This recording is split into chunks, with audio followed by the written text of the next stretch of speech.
What is up, guys? Welcome back to yet another week of Keeping It 100. As always, your host, Victor Ortega, with Giselle. and we are here to keep it 100 with you guys. So, thank you so much for tuning in. I picked up this cup way too fast. Oh, you're too excited. Too excited for it. Cheers. It's been a long week. It's been a long, weird week, I feel. But it's because of Valentine's Day. You think so? It's Valentine's Day's fault. Because it landed on a Monday. Mm-hmm. So my whole week has been just off. And not only did it land on a Monday, but because whatever we had planned for, whatever we did on Monday, we had it planned for Sunday, but because it was raining, so it wasn't part of the rain's fault too, and we decided to switch it to Monday. So that's kind of why it threw our week out, but it was still a very successful week. Yeah. It's not that we slacked off. No, it's just that we're used to going to the gym in the morning, and then being that it was Valentine's Day and all these other celebrations, we kind of slacked. Yeah, no. And when it comes to working out, but we'll get back to it next week. For those who follow us and they see us every morning at the gym, they probably missed it this week. Yeah. And I don't know if about you, but I got a couple messages like, "Hey, what's going on?" Yeah, what's going on? You okay? You're alive? I am alive. We are alive. We just decided to take a small break for whatever reason. But I wanted to talk about Valentine's Day because for us, it was very eventful. So I kind of wanted to share, what we did this week because I think it was different, I would say. Yeah. We started off. Well, you tell them where we started off on. We started off Valentine's Friday. Day. Friday, yeah. So Friday, I've been meaning to go to the H restaurant. It's a really cool restaurant that I've been seeing on Instagram, and they have like this cool presentation because I eat with my eyes, and when it comes to drinks or food, I it's with my eyes. It has to look pretty. I could have to be able to taste it when I'm looking at it on Instagram, if that makes sense. So I saw that they were making like the pasta and the cheese bowls and the steak and all these fancy drinks, and I was like, we need to go there. So yeah, so we did. We made reservations to go on Friday, and we started off our Valentine's Day week like that. I thought it was great. I thought the food was amazing. Drinks, it was all right.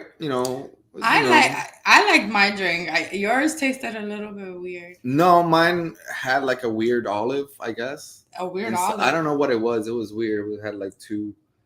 It looked like an olive. A two-headed olive? Two-headed olive. Yeah, that's what it looked like. I don't know what that is. But it was an old-fashioned. Made that up. For whoever knows me, they know that I like my whiskey. I like my old-fashions. But it wasn't bad.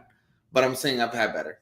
Yeah. How about that? I mean, I had a porn star martini, and it was so good. Yeah, it had passion fruit, prosecco, this other thing, and then they give you like a little champagne on the side, and it was really good. I thought that you had to order that little champagne on the side. No, they bring it with the drink. Oh, okay. Yeah, I like the presentation. I wasn't gonna be that bougie. I don't know. It was weird to have a shot of champagne brought to you because it's like a porn star martini. It's like extra. Oh. I mean, I don't know the porn star like, but I'm sure it's extra. It's like, I don't know what's the name had to do anything with the shot, but I like yours. Had the little, it was like a dried balchag or like, what's it called? Passion fruit, like a dried passion fruit on the top. Yeah. And it was like, just sitting there and you were drinking it. It was nice. It was good. And then the food was great.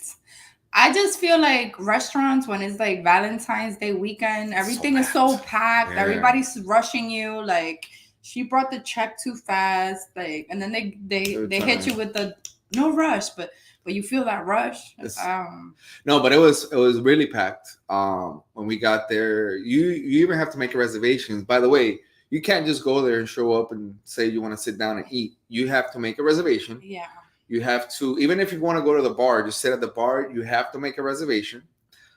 There is a minimum for you to order. If you're making a reservation after 10 p.m., 9 p.m., there's a $200 spending limit.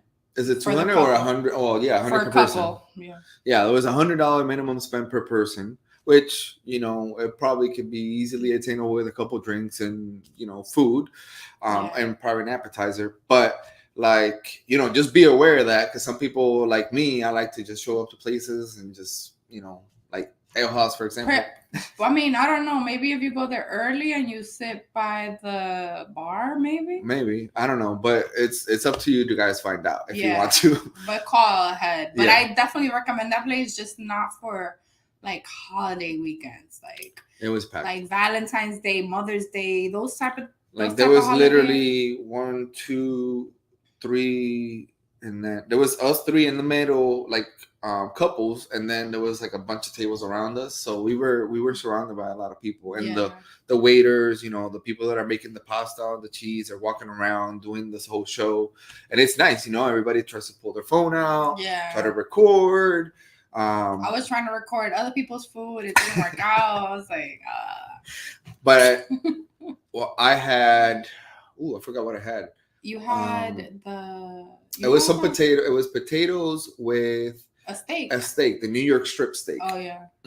I ordered it. It was actually dry aged. It was my first time eating some dry aged steak, and it was delicious. Oh, I didn't know it was your first time. Yeah, dry aged. I've never had it, and there's nothing different. Honestly, it just probably has a little bit stronger taste of steak than a regular steak. But I loved it. I ordered my medium. It came out delicious. The potatoes could have used maybe a little bit of salt, but that was just preference for me. Yeah, I noticed that because I normally get my steak medium well, and she was like, "Oh no, when it's dried, it's better that you get one level down, right? Because it'll taste better." But what do you thought about the atmosphere, like? But I love the vibes, the energy, like. I just love the ambiance. Yeah, it was really, really fancy. Chic. Yeah, really chic. That's the word I was finding or trying to find. When you go outside and you park, all you see is like Lambos, Bentleys, Jaguars, like Maybach, high-end cars, like high-end. So it's definitely a place to check out. Maybe once a year. I don't know, a special occasion. An anniversary, a birthday, something that is not a big holiday, just because also if we wanted to go on Saturday, right? If we wanted to make the reservation for Saturday, it was a 200 spending limit per person. Oh yeah, but that was because it was they had like a prefix Valentine's menu. Oh, okay. And you had to pay $200 per person. Wow. But I didn't really like the menu that they had. I was like, I'm not gonna pay $200. I was there for the steak. And what was the steak you had? The porterhouse? I had the ribeye. Oh, was it ribeye? The bone-in ribeye, and it was massive. It was like in my face. Like I ate it for dinner, and then we both ate the leftovers for breakfast the next day. And they had the most amazing truffle mashed potatoes. That was good. I don't know. I just feel like everything truffle tastes good. And they give you like this half of a garlic head with the steak that's just like roasted, and you could just like rub it on the steak to make it more garlicky, and it was so good. It was so good. So would you recommend it? How many what rating I give it? Out of 10? Out of a 10, I give it an 8. An 8? That's pretty solid. I would give it like an 8 too, or 7.5. Just because I think the drinks could be a little stronger, maybe. I don't know, a little bigger. I felt because my cup places like that, you're not gonna get a big. Yeah, no, it's not. I want a massive drink like this, but if you're giving me a cup that is this size and you're putting a ball of ice that it's like as big as my puño. Then there's not gonna be that much space for the liquor, and I don't know, maybe for the price, because it was almost $20 for the drink. Then I think that's why I give it like a 7.5.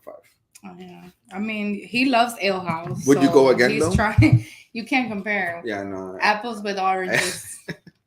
Ale House is my favorite, but. Would you go again if I were to book it, or if you were to book it? I'll go anywhere if you were to book it. Okay, well, but I will go back to the H. It's just not on a holiday. Like I wouldn't go on a regular basis. Like you wouldn't catch me there. You would catch me more at the Citrus. What is it? Citrus Club. The Citrus Club more often than there. Honestly, I don't know. That's true. But I wonder if they have happy hour. Where? At the H. I don't know because it's weird the fact that you have to. Because Eddie V's has happy hour. Ocean Prime has happy hour. Yeah, but it's weird because you have to make a reservation to sit at the bar like that. Even at the bar. Well, yeah, that's what I understood on the website. That you have to make a reservation to sit at the bar. Like, I've never made reservations to sit at a bar. Just show up, and sit at the bar, and order or drink or whatever, like food, whatever it may be. But I don't know. Somebody else might try it out. Let us know. Yeah, how try it out. But if you're in the Orlando area, it's over in the St. Dr. Lake, Phillips. Dr. Phillips St. Lake area. Again, I would go just to try it out, just to see what the hype's about. And then just let us know. Write us in the comments. Shoot us a DM. Let us know, hey, we tried the H. It was delicious. It sucked or whatever. It's called the H. Just the letter H. Just a big H. So after the H, what did we do? We went to Disney World. Oh, you skip it. What? You missed something very important that we did that same night. Oh yeah, we went to. We found this place. We found a hookah lounge because we were going to the same hookah lounge on International Drive. It's called Aria, and it is. I don't care. Who cares? It's so awkward when you go to that place because not the one we went to, but the other one. When you go there. They sit you with random people like Kobe Steakhouse or like a hibachi place. Like the last thing I want to do when I want to go smoke hookah is like just sit with random people. Not only that, but like sometimes they sit you with people that but you. No, it's not that. It's the fact that like if it was full, I would understand that you only have to sit them there. Yeah. You know what I'm saying? Like, oh, you're packed. You know what I'm saying? Like. You got no other place to sit them down but in front of us. I would understand that.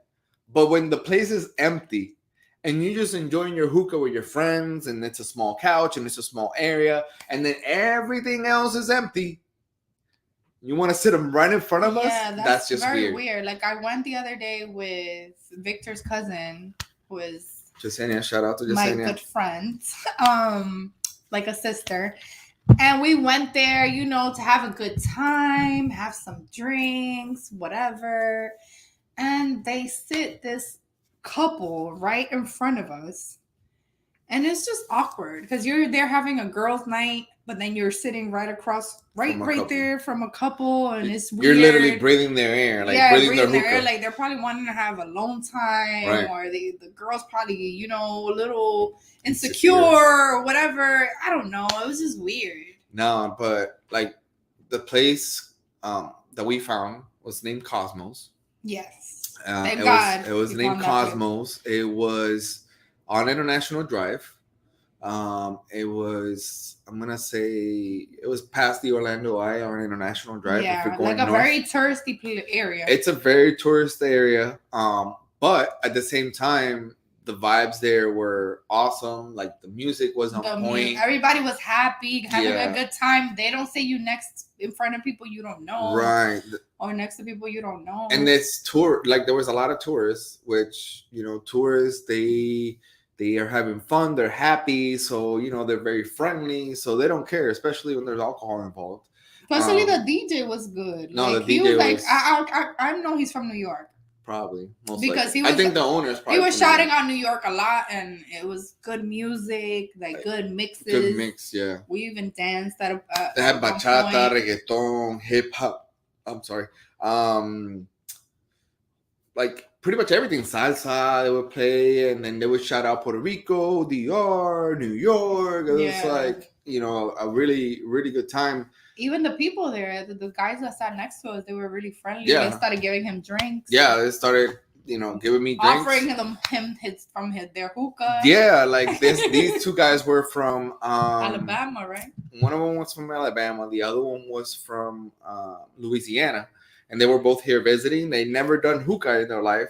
And they were asking me, how do you do this? How do you smoke this? I'm like, dude, like, this isn't a cigarette, this isn't a blunt, this isn't nothing. Like, you just, pull in, pull out. That's it. Yeah. And he's like, oh my God, my head hurts. I'm like, no, he was probably doing it wrong. yeah, I'm like, if your head hurts now, just imagine tomorrow. Just wait. But yeah, it was a very like good environment. Like, I like the music, the drinks. I only had beer. I don't know what was it that you had. What did you I drink? had a mule. Yeah, mule. How was it?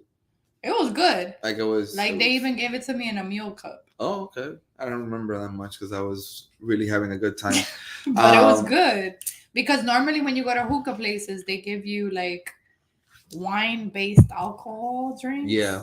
But they have to that have was a license. real bar. Like, yeah. And they have food too.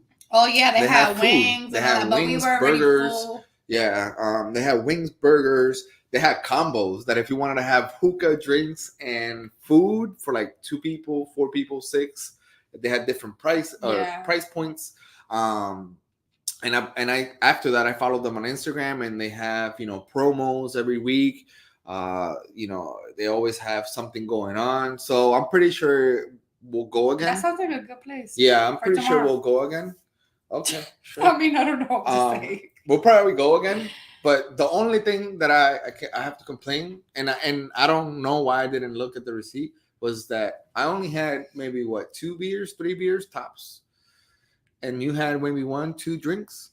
Oh my God! Maybe we paid for the people next to us. Maybe they put it on our tab.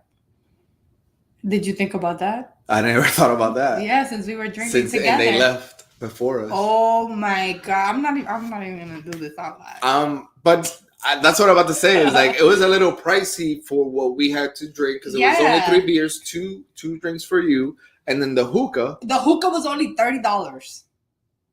So we probably paid for their $30 hookah. I'm mad right now.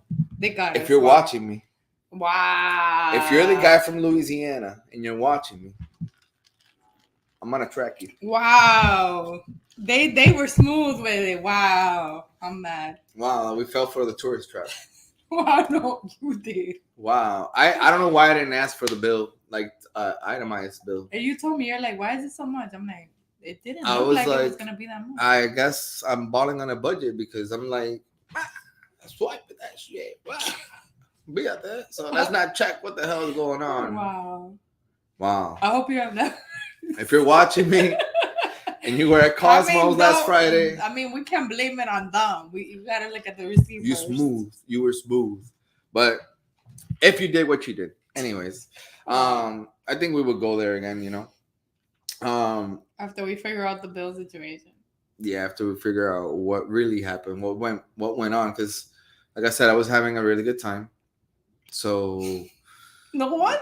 It would have se me pasó. Like I didn't even look. Why? I don't even know why. That's funny. We probably paid for 2 hookahs and drinks. That's what it sounds like. That makes sense. That would be over like 110. You know what I'm saying? Like that would make a lot more sense.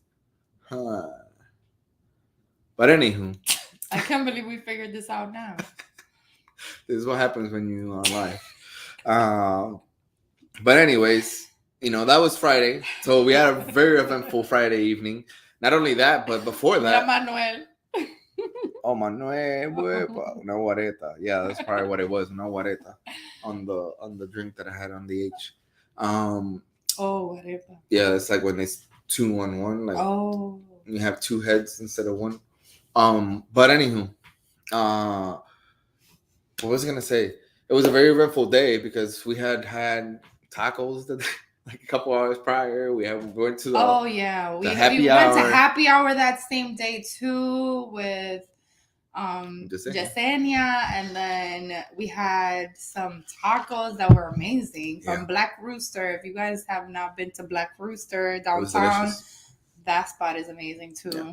So make sure you guys check all those 3 places out. And what was the name of the happy hour? The Greenhouse? Something like that. Was it? I don't remember exactly.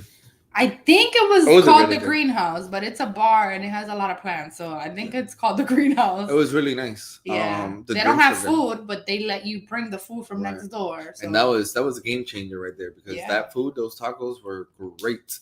It was a chorizo and shrimp taco. Chorizo and shrimp, and then the other one was their special taco. Oof. And it had like chicken, bacon, And it was delicious. everything. But then Saturday, Sunday, we didn't do much. It was raining on Sunday. We couldn't. We had Disney planned for Sunday actually, and because of the rain, we decided, okay, let's go ahead and postpone it for Friday, which was a pain in the neck to switch it with Disney because the website wasn't allowing us to do it. No. And Gissel had to call customer service twice. Yeah. And then get a call in return for her to be able to switch the day once again. Yeah, it was annoying. And I had paid for the tickets way back when. I don't remember when we first paid for them. And we paid for the Lightning Lane. Yeah, they have a service now called the Genie Experience. The Genie is the app, like the whole Genie app experience, whatever. But like what we paid extra was called the Lightning Lane, which was basically what it was formerly known as the Express Pass or Fast Pass. Mm-hmm. Express Pass is universal. Fast Pass. The Fast Pass before it used to be free. It used to be, you would be able to book like I think up to 3 rides at a time, to 3 specific times, and then when that time comes, you can go and do the Fast Pass. Walt Disney decided that they're not making enough money as it is, and they wanted to charge an extra $15 for you to utilize the Lightning Lane. So we did that because we're impatient. We don't like to wait in lines, and not only that, but we wanted to do Avatar. No, we wanted to do the most in one day. Yeah, because we had park hopper tickets. We bought the hopper pass. We did the most. So we wanted to do the most in one day, and we did. We did the most. So it's this cool app, but honestly, I love that app. Mm-hmm. Like, it's this cool app. You can book like your hoppers, what Disney park you're going to next. You could book whatever ride has long lines normally, which we wanted to do Avatar for the longest because. How long has Avatar been out the ride? I think Avatar has been open for like 4 or 5 years now. Dang. Yeah. Like 4 or 5 years. Yeah.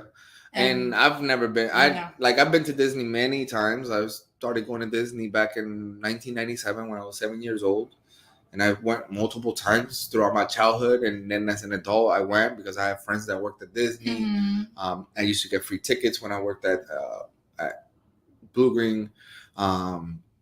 So I've been a lot, but I haven't been since they opened Avatar. I don't think I have been. Yeah. And I'm either. I haven't been with you either. Plus, when it first came out, like I was hearing all these people say that they were waiting for hours and hours, like 3 hours. Yeah, that was like hours. And it's like, what other rides are you gonna do if you're there for 3 hours waiting? And I'm impatient. I can't wait for 3 hours. No, that's too much. Like I wouldn't wait for 3 hours for any ride. That was the same when Harry Potter opened. That was the same with Avatar open. That was the same when King Kong opened at Universal. Like, it's too much. That's crazy. Like, I don't. I think it's abusive if you were gonna sit your child to wait for hours and hours just for a ride that is literally gonna take less than 5 minutes. Because that's another thing. Like, the rides were all less than 5 minutes. Like if there's one thing about Universal, I feel like their rides are more like intense. Yeah, no, they longer. For sure. You just gotta remember, Disney's more for kids. I guess. Yeah. Disney's more for kids. That's why they don't have no height requirement. They had some, which is the intense rides, quote unquote. And then Universal, they have usually a height requirement of 44 to 48 inches usually. And I know this because I used to work at River Adventure. Shout out to my River Adventure peeps. What's River Adventure for the people who don't know? River Adventure was a Jurassic Park ride over at Universal Studios Islands of Adventure. He used to dress like a dinosaur. I didn't dress like a dinosaur. I used to dress up as a game warden. That's what it's called. A game warden? You're a game warden inside the Jurassic Park. Did you have the little safari suit? Yeah, it was like the khaki shirt with the Jurassic Park logo here, and it was green pants. Like dark green pants, like cat poop, cat poop green. And then I remember because I have a tattoo on my leg, I had to cover it with high socks. Oh my So god. I was wearing shorts with high socks, and I was covering that. But I'm glad you didn't have your tattoo up here. Like, no, like they have a very, or I don't know now, but they used to have a very strict tattoo universal? policy. That's so weird. And I had to hide it. Like I would literally get in trouble if it would show maybe an inch or so. And it was because I work in front of guests, I guess. But I worked there, you know, and we had a height requirement because if the kid, because our ride was a water ride, you know, and it had a drop at the end. Mm-hmm. And it's a 75-foot drop. You know, it's very, very intense. And if a I didn't know it was 75 feet. yeah, 75 feet. I only know this because it's stuff that you got to learn while you're there. But if the kids is less than 44 inches, then whatever handlebar you have that to hold on to or to tighten you up, it will be in their face. Oh. And if it's in their face, once they go down with the water pressure, once the pressure kind of hits them, it's gonna hit them in the face. Oy. So yeah, we would see a lot of crazy stuff that parents would try to pull, like hold them in on their like either lap? hold them on, like carry them, just because, you know, they try to see that maybe they it's won't not that measure them. serious. But it is to them. No, it's not that serious to put your kid through that. Yeah, but they don't know better. Remember, they're there because they're on vacation. There's probably something in the AC of the rental car that makes them kind of not think straight. And not only that, but they spend thousands and thousands of dollars to come with their families. So I understand that they want to use, you know, use but the most don't kill your kid. But they don't know that though. Like, we have to explain it to them. It's like, listen, your kid can't go. Like, if it was like this short. But that's the thing. If I'm taking Gianna as a kid to somewhere and they told me your kid can't go, I'm not gonna fucking put my kid through that. I don't know, but there's some people that do. No, they're very adamant. They're very adamant, and I've seen people carry their kids so they don't get measured. We'll still like, hey, can you put them down? Can we measure them? And if it's this close, they don't touch it. They don't go. That's cool. I've seen people that use small heels for their daughters. They use Gianna's use Crocs. friends did that when I was chaperoning for them. Oh my god. They use Crocs, and then they use socks underneath the Croc so they can kind of look taller. Like, I've seen that also. Like, I've seen crazy stuff while working there, and you know, it was all because of safety precautions. But at the same time, and then going back to what we were talking about, if you look at Disney, they don't have a height requirement for most of the rides. There's very few in between that have them. So Navi River Adventure? Was it called? Navi Journey Adventure or something like that. Navi River Journey. That one, we didn't do an actual ticket for we couldn't do a lightning lane. Because it was so we had to wait literally 70 minutes, and I thought that it was that was too much. Like, it takes a toll on you. Like, you're standing up there, your back is hurting, your legs are hurting, you start wanting to go to the bathroom, you start wanting to have a drink. You want to get thirsty. You want to do the most while you're waiting. And then you can't be on your phone, because if you use your battery on your phone, then you can't get into the next ride. You can't book the other stuff. It's like, so it's like you can't literally do nothing. But once we waited the 70 minutes, we got there. It was too fast. I feel like it was less than a minute. I would only do the rides again if I do the lightning lane. Yeah. Not only that, but Disney is getting slick, because we paid for the genie for the lightning lane, but then when we went to book the Avatar ride, the Pandora one, I don't remember. They charged us. It was something $11. $11 each. It was $11 extra for us to be able to use the lightning lane that we already paid for. So it was a total of $22 extra for us to do that line. Yeah. And, you know, it was quick. Don't get me wrong. Once our time was there, we just walked in and it was straight in. Maybe we waited 5 minutes, if that. But when we got to the ride, it was amazing. I loved the ride. Like, it was a great concept. Yeah, like you get on top of the, what is it called? Like a banshee. A banshee, and you're like flying. You're flying through Avatar. And you're going through Avatar, and then Pandora, Pandora. You actually smell like the flowers, the Pandora, the ocean, yeah. like everything. you do like somersaults, like you really feel that you're there, and it was an awesome experience for you to experience the first time, but it was really short for the But I time of. wouldn't do it again if I had to wait. Yeah, no, people. The line was what, like maybe 120 when we went. Yeah. It was like 2 hours, 135 at that point. like 2 hours more, Yeah, 2 hours. and for the ride to be 4.5 minutes long, like that's it's a lot. It's a lot to wait. It's too much. But other than that, I love Animal Kingdom.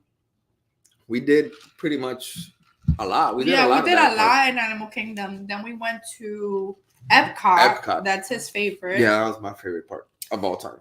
So we did a couple rides in Epcot, but we mostly had drinks around the world. Yeah. And then you had sushi. Yeah, I had some sushi in Japan. That was amazing as always. It was some nigiri. It was 2 different kinds of nigiri. I was drinking basically around the world. Like I think we had You had some Italian beer. I had You didn't Peroni. like it. I had Peroni. It was all right. It was like a stronger Heineken, I feel. But I had that. I had Sapporo over in Japan. Snake bites. It was snake bite over in. You had 2 snake bites in England. That I don't know how you survived that. That was delicious. It's actually like a light beer mixed with cider, and then you mix it together in the same cup, and it's so good. Like I have never ever seen a beer or tasted a beer that amazing other than there. That's the only place that I find it. Drinking it fast. That's the only place that I find it. Like I can't find that out here if I wanted to. I mean, I'm sure you could Google the recipe. I'm sure it'll be probably easy too. But like when I go to Epcot, like that British pub, that's the spot right there. Yeah, if you guys have not gone to Epcot, it's a must. They have this. It's called Le Grando. I don't know. I'm sorry for my Italian accent. Le Grando something drink, and it's like a big martini glass. Wait. The orange one that I had. No, that was in France.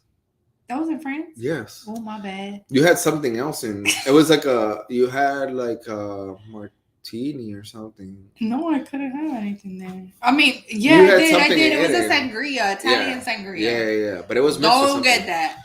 Go to France and get the Le Grando martini, whatever. It's like a big orange martini glass that they give you with a frozen drink, and they add like Grand Marnier or Grey Goose if you like it. Right. It was good. No, I tried it. It was too strong for me, honestly. It was. Yeah, it was. I don't know. It was too much. It's probably the Grand Marnier because it was orangey.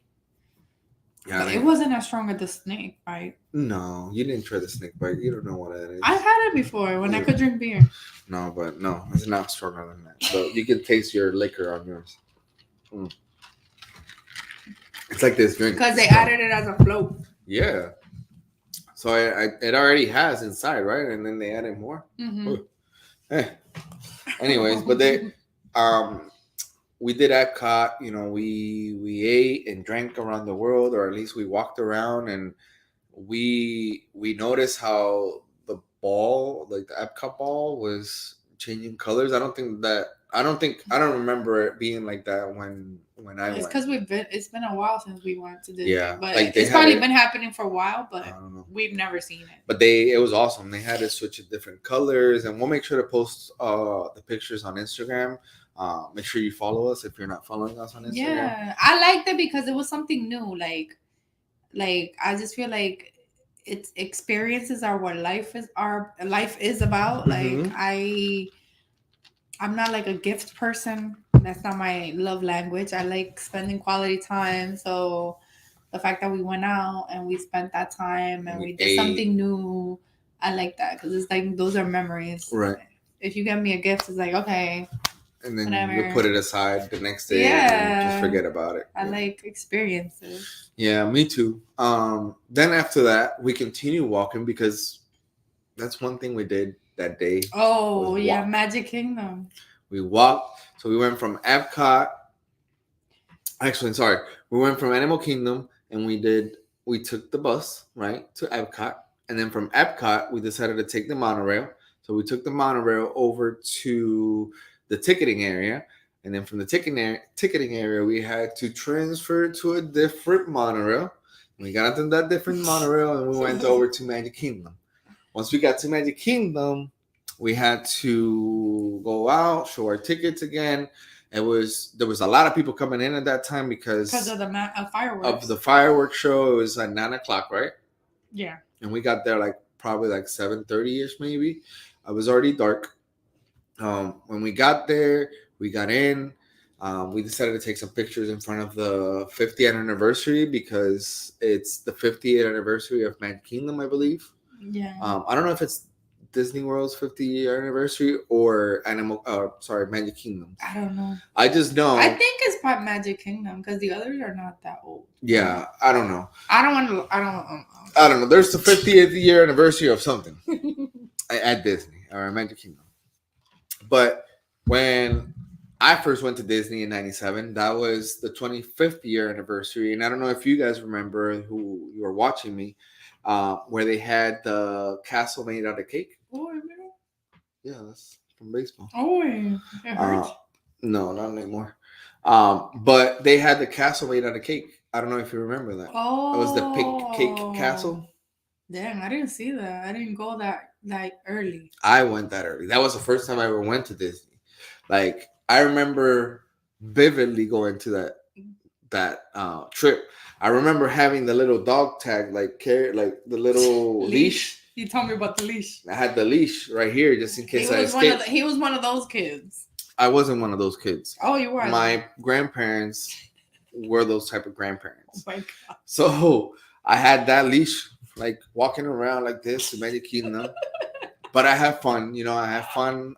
It was. You have fun with your leash? Yeah. That's good. It's I remember vividly going to Magic Kingdom, seeing that beautiful castle. It was the 25th anniversary then, and now it's become full circle. And I came for the 50th year anniversary. Wait, so that was the last time you went to Disney? That was the first time. First time, okay. Yeah, that was the first time I went. It was in 97. And so this celebrating 25th. And then I went again at the 50th. Okay. So it's just full circle. This time I came by myself with my wife instead of my mom and it was my mom, my granddad, and my grandma at that time, and Liliana, I remember. But did you get to go to Disney before me without the leash? Yeah. Okay. Plenty of times. Okay. That's all I wanted to know. 4 or 5 times with my family.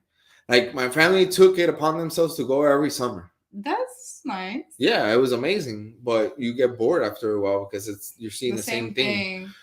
They weren't making you many guys changes. didn't like to go to Universal? Yeah, we would go to both. Okay. We would go to Universal. It was, I can't complain about my childhood. We went a lot of times to Disney every other summer, or every summer we would go. For I don't know 10 14 days maybe. Was it as expensive as it is now? No, not at all. I mean, I don't know, maybe because now maybe it was. How do people have all these kids and take them to Disney? Because it was just us, and it was over just for the tickets, it was over 400. Yeah, just the tickets alone was not even the lightning one day, not even the one day food, park hopper nothing. For 2 people was 200 and something per person, and that's with the Florida residents, right? And I remember I don't even have to go that far. When I worked at Blue Green, I remember when I first worked at Blue Green in 2013. The tickets for a 1 day for Magic Kingdom was the most expensive one, which was $101. Wow. 101 for anybody that will walk in, not a Florida resident. Anymore. It's crazy how they've increased the prices. They've increased the prices of the parking. Now it's $30 almost for parking. Before it was 20, right? Wow. So now it's almost $30 a pop. Just walking in or just driving into Disney to park there. So they're a very lucrative business in my eyes. Hell yeah. But they're still making changes to it. So they're always evolving. Yeah, there was a lot of things closed. Because when we went to Magic Kingdom, for the fireworks, that just the fireworks show is completely different than it was. Wow. And the castle is beautiful. It's No, the like castle right the now way is that it beautiful. changes colors and The characters just the coming characters in that and pop out. out. Tinkerbell at the end. Yeah, it was awesome. Like the fireworks show was great. Like it was a great ending of our Valentine's Day weekend. Um, we also got a chance to see Mickey Mouse. Oh yeah, from far. It was weird. Like, what are your thoughts on that? Because let me explain it. Listen. Let's say Mickey Mouse. You know, he was normally he would, you know, he would greet you, give you a hug, give you a kiss, whatever. You could take a picture right beside him like that. Not anymore. And now he has a fence. Now he has like a rope. Like a little rope around it, and you Not have even to wear a your face glass. mask. It's like it was weird. Like just like everything COVID related, it was weird. Yeah, you have to wear your face mask, and then you got to take pictures with him from afar, like from here to here. Yeah, Let's just say 6 feet. like I guess I 6 don't feet. Like it was just far. It was like weird. But the good thing is that you don't have to wear your mask outside. If you're Outside. outdoors, But you now don't have to they- wear your mask. But if you're indoors, you have to wear your mask. But no, they changed that already. Yeah, now I read that you can, if you're vaccinated, you don't have to wear a face mask at Disney. So why did we have to wear it indoors? Because they changed it after we went. Really? They just Yes. changed it? Yes. Like literally, like maybe a couple hours or maybe a day or two ago. Oh my god. Only vaccinated people can go and not wear a face mask at Disney now. Well, now you know. We missed that window. I mean, I like to wear my face mask because it was cold. Yeah, I mean, But I was just praying mine that if it's when it's warm, like it gets in Florida, wearing a mask is annoying. Yeah, it's gonna be annoying. So, like, I honestly, I've seen that Mickey before, and I remember going with my mom, going with my family, and it was a little bit of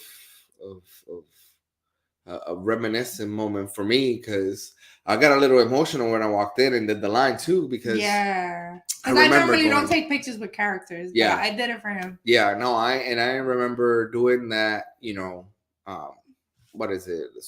Strictly, we would strictly go to Magic Kingdom and wait in the evening time before the fireworks show to go see Mickey. Usually they have Mickey and Minnie there just taking pictures, and I remember I'm sure I have plenty of pictures with my family going there, which you would take those times. Usually you would take them for granted, and then now that I went, and you know, my family has, you know, slowly but surely kind of gotten their own ways.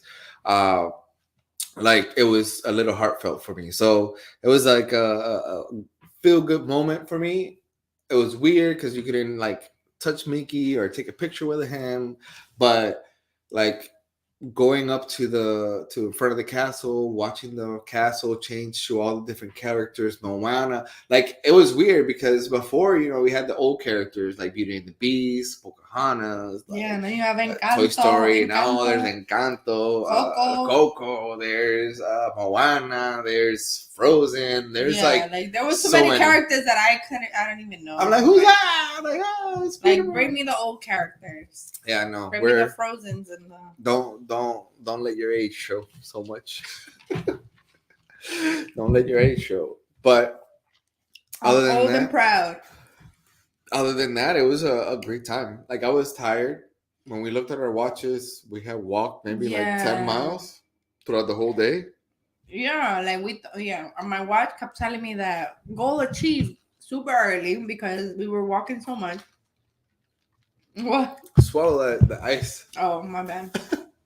But it was a cute day. Like I feel like we've done other things for Valentine's Day, and I think this was nice. Yeah, I think this was very different.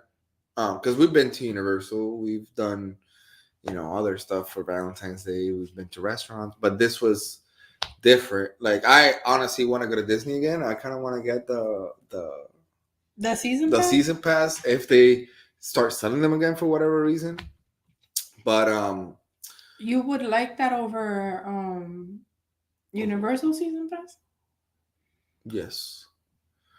I would get Epcot season passes. He just likes Epcot because of the different world. Like I would just go there and just because I know they used to have before a season pass that was like Epcot after 4 p.m. Mm. On weekdays and holidays. I don't remember if it had blackout dates, but it was specifically for Epcot after 4 p.m. And I think that would be perfect for us because we could use it for date nights. We can go walk around, have dinner in Mexico, have dinner in Italy, have dinner in France, have dinner in Japan. Like we can walk around, shop around. I want to do Be My Guest restaurant. That one's in Magic Kingdom, right? Yeah, I think so. But it's always sold out for some reason. Yeah, it's booked. You got to book it ahead of time. Like really. So Be My Guest is the Beauty and the Beast restaurant at Magic Kingdom, I think. Mm-hmm. And it's one of the newest restaurants, but it's like... And when we say newest, it's probably like 2 years old. Yeah. But it's like always booked. Yeah. All the time. It's always booked. But it's always, there's always other restaurants too. Like Disney, I don't know if you knew, but if you wanted to go to one of the hotels and have dinner at one of the restaurants, they have themed restaurants too. I know I've been told, and I haven't been yet. I've never been to one of the restaurants at the hotels, but I've been told the Polynesian, they have a really, really good buffet because it's like Polynesian, Hawaiian type of food. Mm-hmm. Very, very similar to like Puerto Rican food. They have pork. They have that good rice, like all that stuff. But apparently they have like a buffet style. I don't know now. I don't know if it's still the case. I'm talking about prior to COVID. Buffet at Disney? Yeah. It's like a restaurant. I'm sorry, it's at a hotel. So it's outside of Disney, But yeah, no, I've followed people on TikTok that work at Disney, and all they do is like go to the restaurants and just, review the restaurants and whatnot. So that's why. So what's your favorite restaurant to visit when you're what's your favorite part of the world to visit when you're at Epcot? I like going to I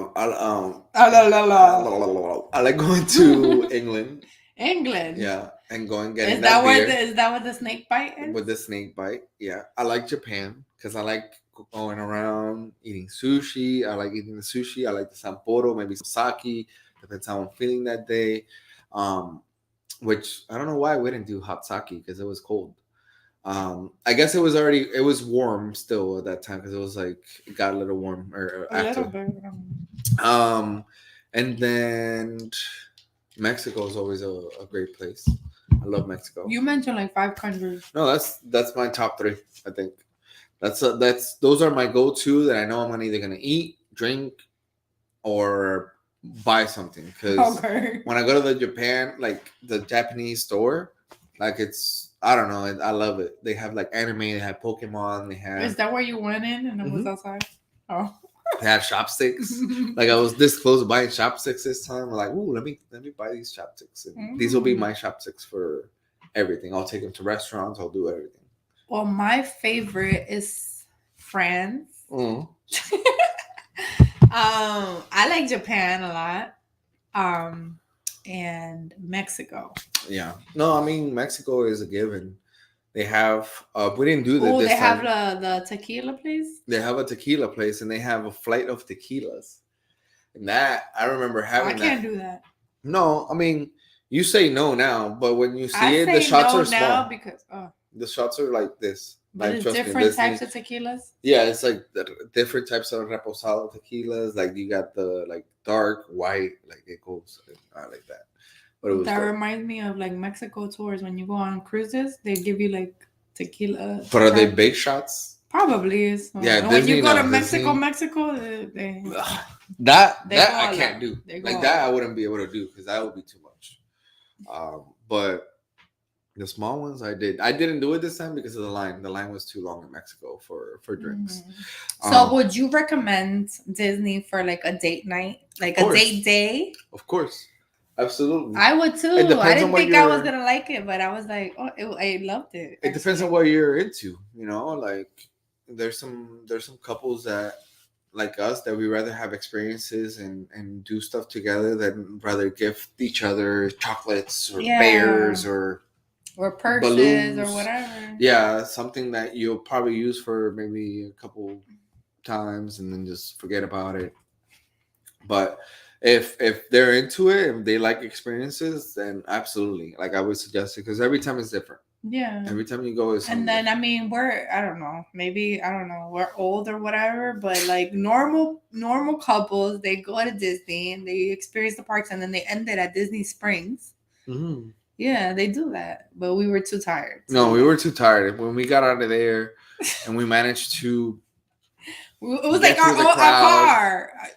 The parking lot was empty, literally, and we could see our car from Yeah, mad because far. Animal Kingdom closed at 7, I think it was, and Oh it yeah, was and then we had to go back. it was almost 11 o'clock. Oh, I So forgot about that. yeah, because we had had to go back. walk through the people. We walked through the people because we wanted to go before the fireworks ended. So we started walking through the people. Excuse me, sorry. It was literally two. It was literally 2 seconds before it ended. Yeah, no, like it was a bad And then move. you always catch some rude person that don't want to move. Yeah, there was a Puerto Rican guy behind me. I was like, oh, le voy a pasar por todo el mundo por encima. Y yo, wow, pues déjame saber que a mí no me va a pasar por encima. Me monto ahí encima contigo. Nah, like man, rude people. But we managed to get out. Once we managed to get out, we had to get on the monorail. No, actually, no, we didn't get on the monorail. We had to get a bus. We catch the bus from Magic Kingdom all the way to Animal Kingdom, and that probably waited like 20 minutes or whatnot. Yeah. And then we walked from the bus to the car, which was like a 5-minute walk. And yeah, that was basically it. That was our day, and that's how we wrapped up our Valentine's Day. It was an eventful Valentine's Day. I don't know about you guys, but what are your thoughts? What did you guys do for Valentine's What did you guys did for Valentine's Day? What was your experience planned? Yeah. But I had a great time. So let's cheers for many more Valentine's Days like that.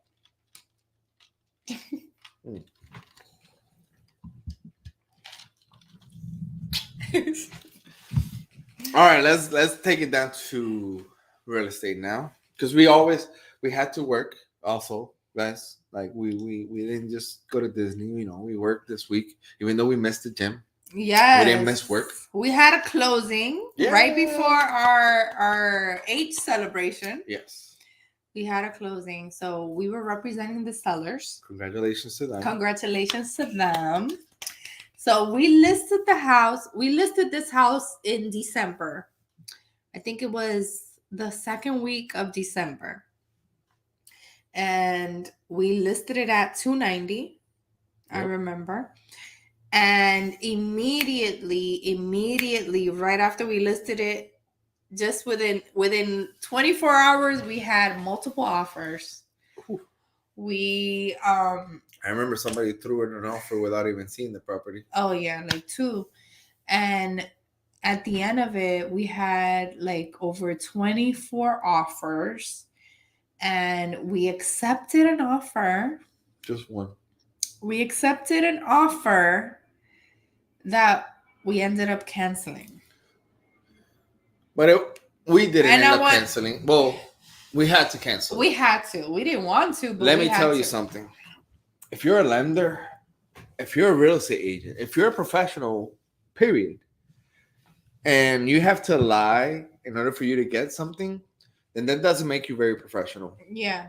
And the only reason I say this is because, you know, and I'm, you know, But let me tell them what happened. Okay, go ahead. So we had a whole bunch of offers. We had cash offers. Mm-hmm. We had FHA offers. Yep. We had conventional offers. And somewhere 5,000. Somewhere at VA offers. We have VA offers. Somewhere at asking price. Somewhere above asking price. Some were putting over appraised value. Somewhere below asking price. Somewhere below asking price, which I was surprised to even see that. Like, right. Actual agents were putting in offers when the house was just on the market for one day at below asking price. Like, if your agent is doing that, your agent is questionable. Yeah, please. Like, they don't know what's going on in the market. Yeah. Your agent should be educating you're putting all your faith on someone who's not fighting for you, basically. Yeah, no. Like, But they need to educate you. But we accepted an offer. We accepted an offer that was over asking price. It was 30 35? 30. That one was What was it, 30? 30,000. Above? 30,000 above asking price. 30. 30,000 above asking price. They were putting $20,000 above appraised value.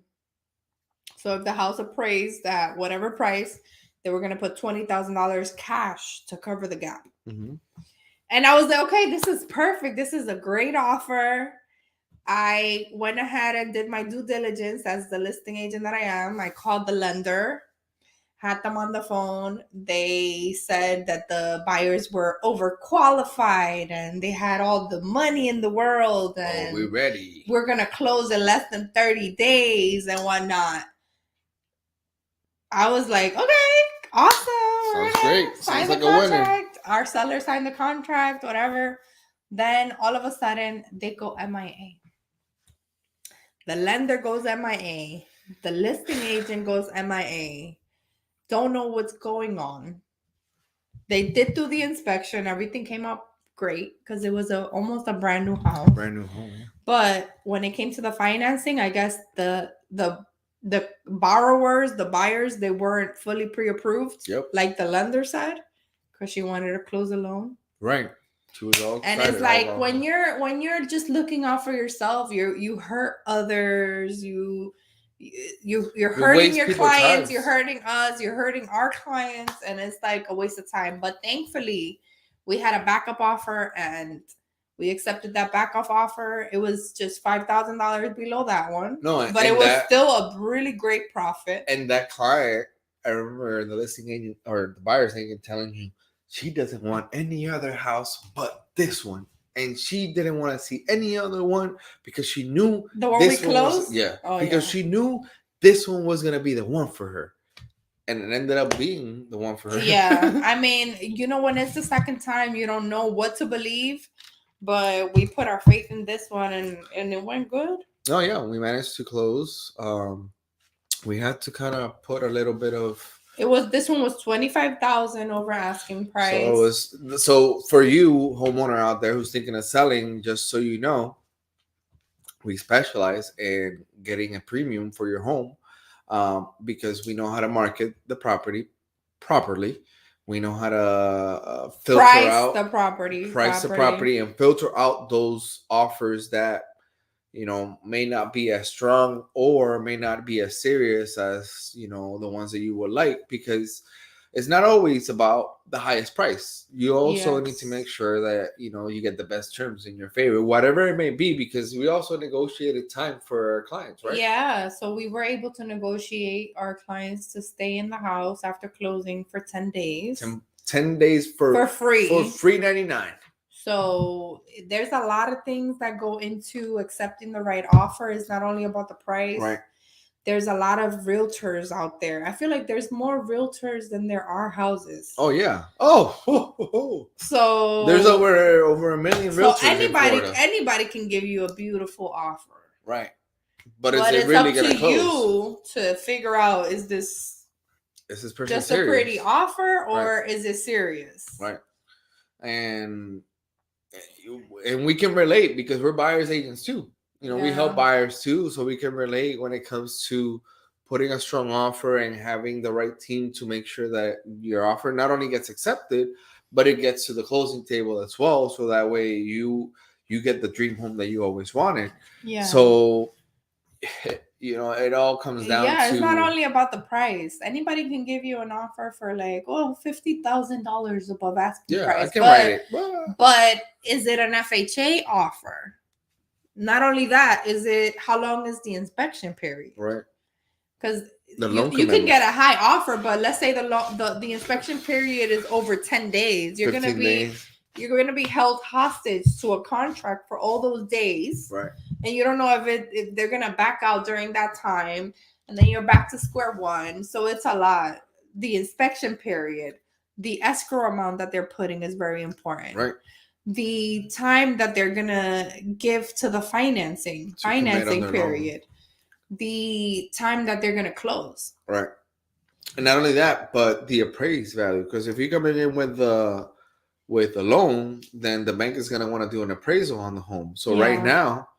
now, what we've seen with the last couple of listings that we've had, we have suggested that the best ones are the ones that have above appraised value, and that Yeah. just means that the buyer is willing to pay X amount of dollars in cash if, for whatever reason, the property doesn't appraise the value or the offer that they put in. Yeah, but not only that, because we know that every appraiser is different. Like 5 different appraisers could go into one house, and Have every different one of prices. them is gonna have a different price. Right. So if you have somebody that's willing to put over the appraised value, then you know that that's a better offer. Oh, For absolutely. sure, because you're securing that money for your And client. it gives that, it gives them that peace of mind that, listen, the property might not appraise at this price, but this person is willing to put 10, 15, $25,000 in above appraised value. And that gives them, reassurance that, they're going to walk out with the bag like they normally do when they work with us. They walk Right. out with a bag. It's like, we actually, the last 2 sellers that we've helped out this year, they walked out with over 6-figure checks. Yes. And these and both of them, coincidentally, I helped them buy their house And around the same time, right? in 2019. And to see all the money that they've taken out of just by living in the house Right. is crazy. It's My crazy. house was bought in 2019. If I were to sell it right now, I would get a check for 6 figures. Yeah, that's pretty easy. And I haven't renovated nothing in the house. Nothing, because it was already renovated when I purchased it. Yeah. But that's just the times that we're in. That's the market that we're in. And, it's all about timing. You're still in time to make sure you purchase your home at a good price before they continue to go up. Mm-hmm. We don't expect things to go up the same way that it did a year or 2 ago. But we don't expect it to go down. But we don't expect it to go down. We expect it to continue to go up the same way it was doing pre-pandemic. The same way with interest rates. People keep saying, oh, interest rates are going to go up. Yes, they're going to go up from where they were a year or 2 ago. Now it's going to go back to where it was pre-pandemic times, which was like 3.5 to 3.8 on average, because when I purchased in 2019, pre-pandemic, once again, I have a 3.5 interest rate. And I have a pretty good, decent credit score at the time, over 700 and something. I don't remember. Mm-hmm. So, it's still a great opportunity for you to purchase your home. If for whatever reason you can't afford a $330,000 home, find yourself a townhome that you can afford. Find yourself an apartment that you can afford. Start building that equity, start making a plan for you and your family. That way, whenever the time is ready, or the time is right, then you can sell that property, get that equity, and then upgrade your life into a single family home that you can actually afford. But people sometimes, close themselves and disqualify themselves from doing these things just because, they can't find their dream home, or they won't be able to afford. Not only that, but they believe a lot of what they read. Right. No, like what their uncle's cousin, or primo what their said. uncle says, or their cousin says, like, don't buy right now. Or the person who bought a home renting 20 years ago, they want to believe that person. But the problem is that a lot of people that stay renting to save up to buy their dream home, not only is their rent increasing, so they're paying more rent, but by the time that they're saving, they think that they're done saving enough money for their dream house, now you gotta save then some they more. Can't even afford it. Yeah, They have to wait even longer. So don't wait to buy your house. Buy your house and wait. Right. Buy real estate Buy real estate and hold. And wait, yeah. Now, how about those people, or no, I'm not gonna say those people. Let me take that back. Take it back. Let me take that back. How about people who use Zillow as a tool? Like, don't get me wrong. What do you mean, like Zestimates? Yes. Zestimates, everything. Let me talk to you about Zillow.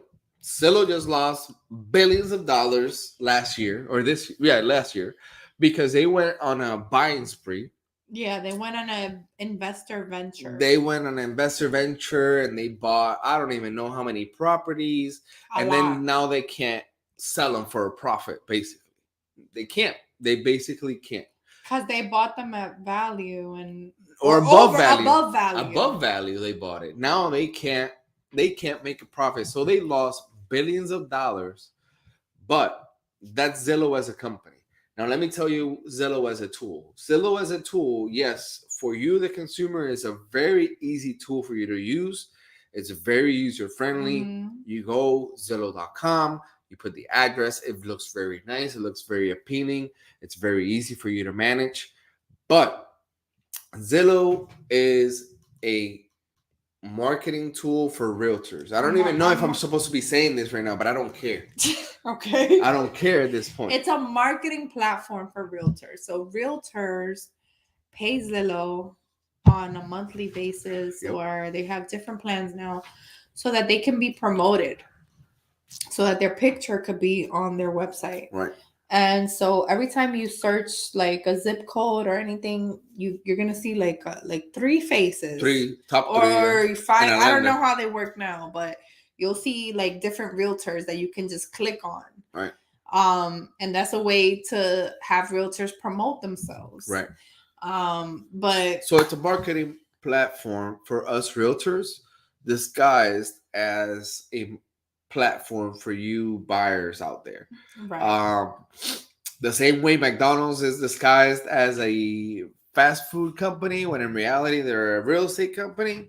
Same exact thing here. Yeah. So whenever you see a Zestimate, it's just a number. Right. It's just a number to have you think like, oh, okay, my house, that house is worth this, or. But the algorithm doesn't really know, because the algorithm is not a human person behind it that is actually comparing, doing CMAs and doing comparative market CMAs. Comparative market analysis. Same thing.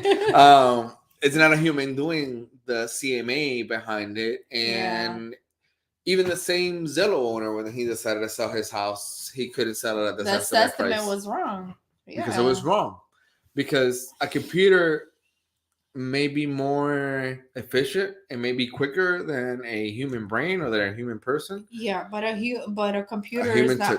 The computer doesn't know what upgrades you've done to the house. Mm-hmm. The computer doesn't know,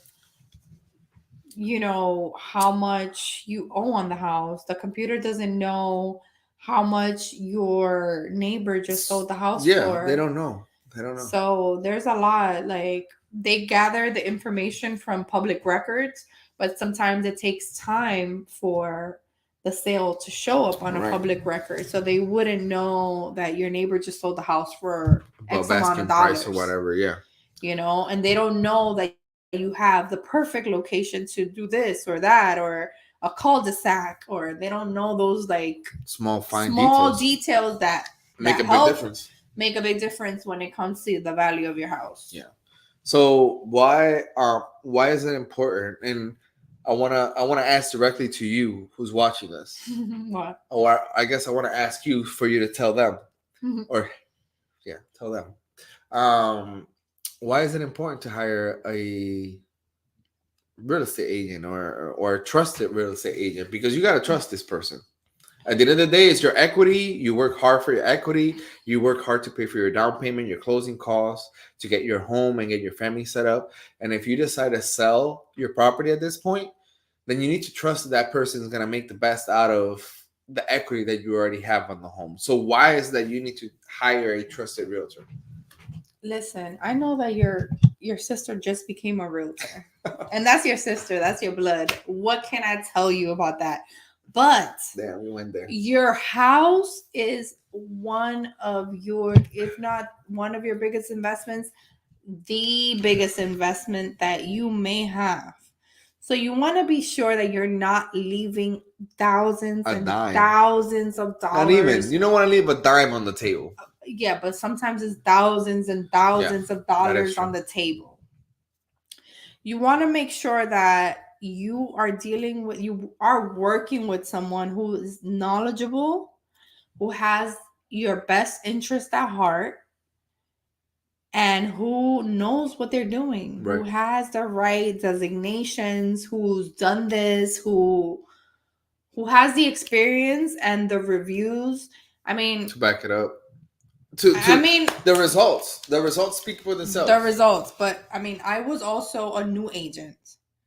So I know that when I was a new agent, I didn't have the reviews, but I knew what I was doing. I was trained. I took the class, the necessary classes to know what I was doing, because whenever you know, as a realtor, whenever you get your license, it's like work. and it's like they don't teach you these things Right. in No. real estate school, right? No. You don't know what the heck you're doing in real estate school.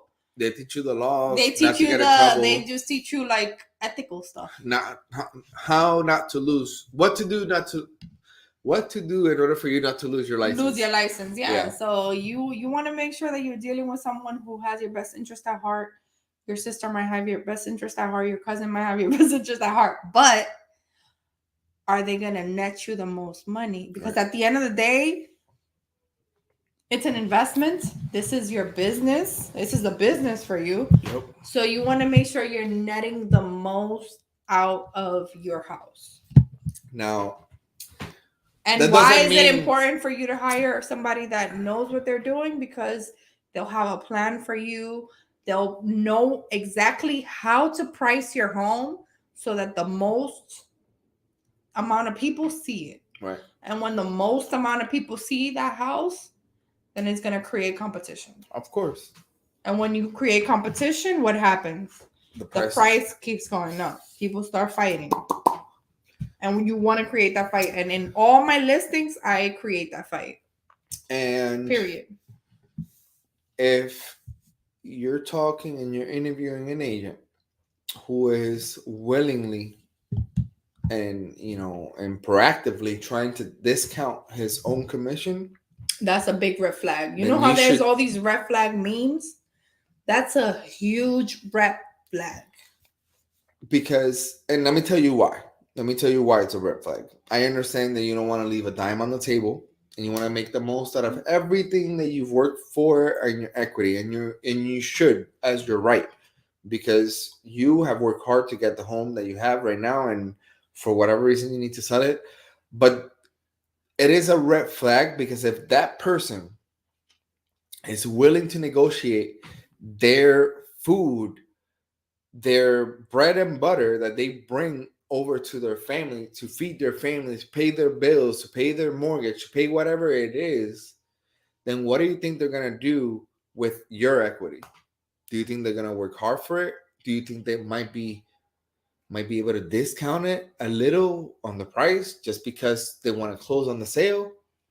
So don't get caught up on the whole, but this person can discount me. This person's gonna do it for 1%, or like there's a saying in Spanish, and maybe we can translate it later, but it says "Lo barato sale caro."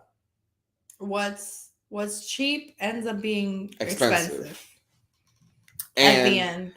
And 9 times out of 10, that is true, because I know people that I guess I used to one time consider friends that decided to use other realtors because of their discount that they're providing on the commission. But at the end of the day, when we see that file closed, we see the price, and we know that they left money on the table. We know that they not only left money on the table, they left a lot of money on the table. Thousands, hundreds of thousands. And for that percentage that you were cutting, you lost all this other money. And it's crazy to me. And that's what happens when you don't interview. I'm not asking you to hire us. I'm asking you to interview us, because you get 2 for the price of 1. That's the first thing. 2 people negotiated for the price of 1, and you get 2 people that have the experience, have the resilience, have the tenacity to go out there and get you the best offer for your home. And I think that's why you at least should give us an opportunity to interview to see what can we do for you. And I think that this is a great way to end it. I think that we have had a pretty good episode. We had a pretty amazing Valentine's Day. Yes. As always, I always have fun when I'm with my wife. That's why we got married. Yeah, that's why we got married. We always have fun when we do stuff together. We're both the same type of person. We don't like the materialistic stuff. We rather enjoy experiences. And food. And I think with that, we're gonna, close it out for this week's Keeping It 100. I hope we kept it 100 with you guys enough. If you haven't yet, please subscribe, hit the bell so that way you can get notifications every time we go live on YouTube. If you are not following us on Instagram, make sure to follow us at Gissel Holmes and at Resilient Vet Ortega. And until next week. And next week we're gonna have our broker RJB, RJB Bailey, and we can't wait. So until next week, guys, thank you so much for tuning in. Peace.